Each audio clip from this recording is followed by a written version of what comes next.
So let's say now you have your pictures, your captions, your narration captions, as well as your speech bubbles all ready to go for your whole comic.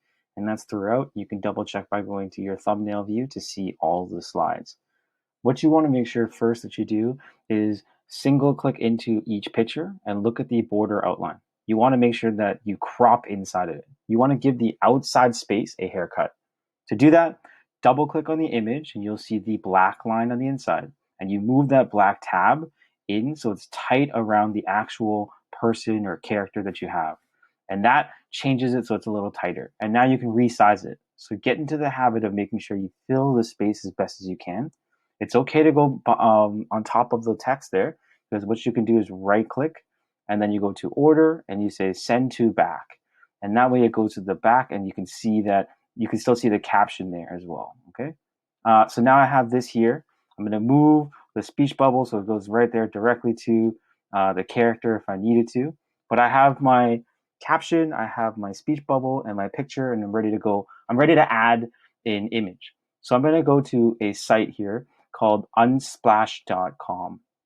Unsplash.com allows us to use free images under the Creative Commons license. So if I wanted to go here and type in the word space background, I'm going to find a picture, and let's just say I like, I'm going to go with this one here. Okay, I can go ahead and download it, or I can copy it, bring it in here and paste it. And the image is going to be too big or too small. So I want to make sure I fill up the space properly. Okay, so the blue line will resize the image, but now I want to make sure that it's going to fit. Sometimes I'm going to have to crop it. So if it's something like this, double click, then I get the tabs here and I'm going to move those tabs so that it lines up with the proper space I need. Same with the bottom one here. So now I have that, so it fills up the exact space I want. Now I want to put that behind. I can also go to format images and I can make this brighter or darker based on my preference. So if I wanted to make it a little bit darker or more poppy, I could do that. And now I'm going to go right click, order, send to back.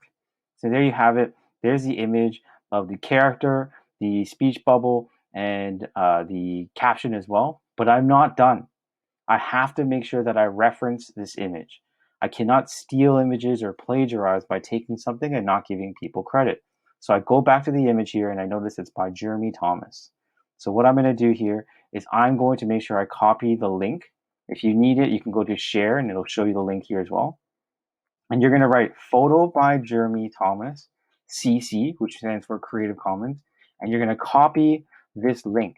So here's where you're going to go to the very last page. You're going to make a new page and it says background image sources. And you're going to write down space image by Jeremy Thomas. Okay, and then you're going to write CC.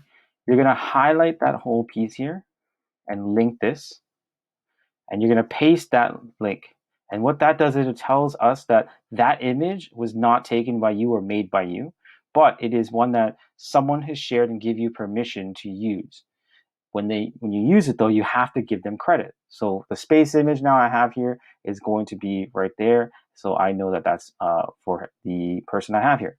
Next thing, if I want to go and add a sound effect or a speech caption or read something, I click on Mote and I can read what I see here. So I'm going to say, wow.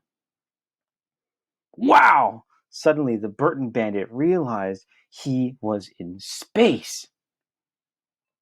So then I click the icon again and it will record it. I can play it back, recycle it, but I'm going to insert here. The first time you do this, you'll have to give permission. You're going to have to give Google Drive, Google Slides permission to use Mote. Now that it's ready to go, it's going to embed that in here, and we'll show you real quick what that looks like. It'll look like a purple speech bubble here, or icon here. You have two choices here. You can leave it as is, or what I would suggest doing is double clicking, and now you get the cropping again. And you can make it so that it fits the whole space. And then I can even move this away, okay? Or just leave it there if you wanted to. So once if I move it away and I know that there are things to click here, when I go into the presentation mode, I can then click on the whole box and it would play that audio.